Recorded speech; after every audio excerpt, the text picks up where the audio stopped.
Ah, en général, actuellement, là, Bakongo, il a pris pièce des bagages ici. Actuellement, là, on est garé. Tous les bagages sont garés actuellement. Tous les bagages tassis, quoi, tout le monde est garé actuellement. C'est au niveau de gendarmerie. Nous, on est au niveau de gendarmerie actuellement. Vous voyez, ça a bougé même pas. On a tout bloqué. Ils ont bien fait. Hein? Voilà le mot.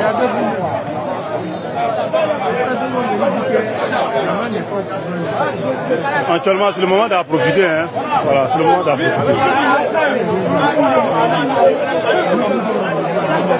C'est le moment d'en profiter même.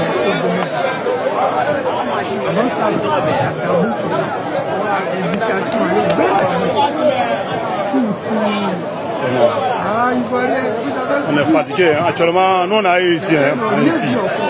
Actuellement, tout bloqué. Tout s'est bloqué en là. Ils veulent rester dans le mensonge. Sous Gbagbo Laurent, quand le carburant avait augmenté, c'était passé de 600 à 700. Oh! C'était 600 à 700. Oh, le Gbagbo Laurent, vraiment, c'est un dictateur. Gbagbo Laurent, vraiment, nous, dans le pétrole. Gbagbo Laurent, c'est un voleur. Gbagbo Laurent, c'est monté, c'est sorti, c'est descendu.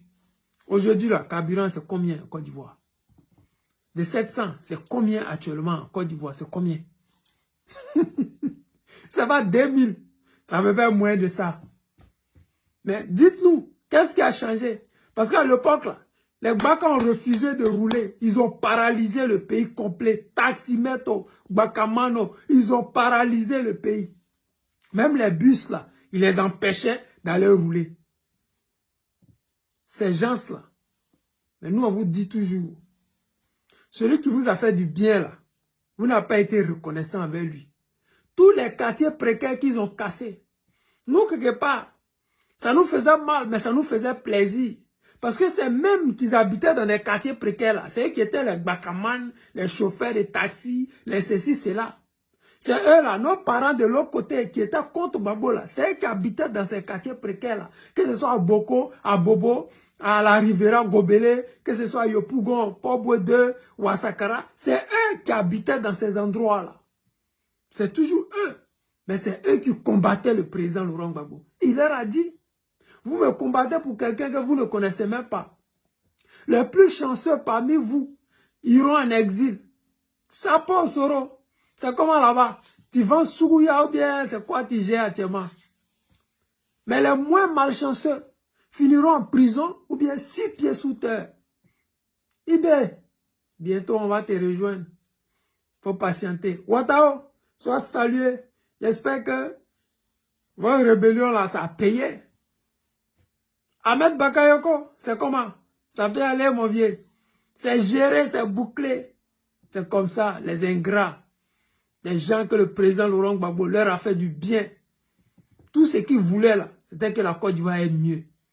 Tout ce qu'ils voulaient là, c'est que les Ivoiriens puissent dormir comme ici en Europe. Un enfant, sa tête chauffe pas. Où j'ai dormi, qu'est-ce que j'ai mangé. Non, ça là, ça compte pas. Soit il va à l'école, soit il va au travail. Soit il décide de rester à la maison, le gouvernement considère qu'il n'a pas de boulot, on le paye pour ça. C'est ça là, on voulait faire pour les Ivoiriens. On ne voulait pas qu'un Ivoirien dorme sous des ponts ou bien dans des cimetières. Non, ça ce n'est pas la volonté du président Laurent Gbagbo. Il a voulu que quand ils disent que je suis Ivoirien, ça devrait être quelque chose d'extraordinaire, un miracle, comme ils ont transformé Dubaï. C'est comme ça qu'il a voulu transformer la Côte d'Ivoire. Mais vous, par méchanceté, par égoïsme, par xénophobie, par racisme. Parce que nos parents du Nord, ils sont très xénophobes et puis ils sont racistes. Nous, avant là, oh, tu as marié femme Bousmani. Oh, on ne marie pas Bousmani. Eux là, jusqu'à aujourd'hui, ils ont cette gamme-là. Ils se marient entre eux. Ils gèrent les mouvements entre eux. Ils font tout entre eux. Mais c'est nous là. Nous, on est tellement gentils. C'est-à-dire que dans la vie là, quand tu n'es pas haineux, tu es facile. Eux là, ils ont pris le pouvoir. Et nous ont montré comment on gère un pays. On leur dit merci. On leur dit merci. On espère bien que le pouvoir là ne va pas changer de main. Sinon, ça va faire pitié les gars. Le président Laurent Gbagbo, il est gentil. Mais nous autres, là, on a trop encaissé. On a donné nos terres. Il y a des quartiers. Regardez chez nous, là. Les Djoulabougou que vous voyez, dans les villes de l'ouest, du centre, du sud, là. C'est nos terres, on leur a donné. Est-ce que vous avez déjà entendu Gouro Fla ou bien, je ne sais pas quoi, chez eux là-bas? Ça n'existe pas. Pourquoi? Parce qu'ils ne sont pas accueillants. Chez eux là, soit c'est eux ou bien c'est personne. Mais Dieu est grand. Si Dieu existe vraiment, 2025 là, quand on va dire 25 octobre, là, le président Laurent Gbagbo est assis au pouvoir. Et puis il va redistribuer les richesses de la Côte d'Ivoire aux enfants de la Côte d'Ivoire. Parce qu'on se bat pour ça. Nos enfants doivent vivre mieux. Nos enfants doivent arrêter d'aller se faire humilier en Tunisie.